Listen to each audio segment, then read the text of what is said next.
This is the HOME-FLEX Electronic Gas Leak Detector. It's intended to detect the presence of combustible gases such as methane, natural gas, butane, LP gas, propane.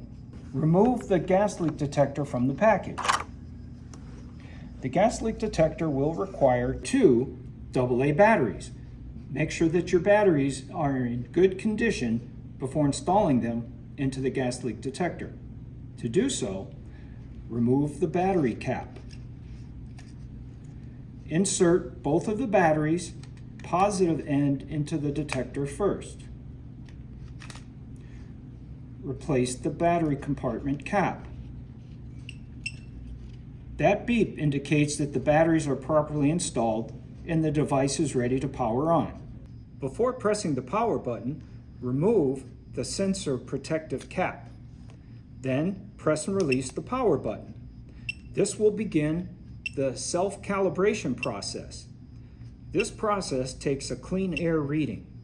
It could take anywhere from 10 seconds to 30 seconds, depending on conditions. At the end of the successful completion of the calibration process, you get the steady green light. This means that the tool is ready to use. Move the tool to within 1 inch of a suspected leak joint, such as any threaded joint you've just made. Maybe a new flexible gas appliance connector has been installed. Check there. Use the tool any way that you would have used the bubble solution to test for a gas leak. Slowly move the tool within 1 inch of the suspected leak joint to test for a leak. If the sensor detects the presence of gas, it'll alert you with LEDs and the audible beeps.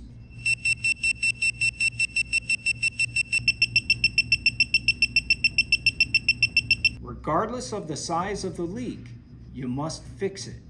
No leak is acceptable. Note that the electronic gas leak detector will automatically power off after 5 minutes. When not in use, replace the sensor protective cap and remove the batteries. This is going to help you get maximum life and usage out of your gas leak detector. Be sure to read all of the usage instructions located on the back of the packaging. And for your questions, give us a call, 661-257-3923. We're here from 8 till 5 Los Angeles time, Monday through Friday.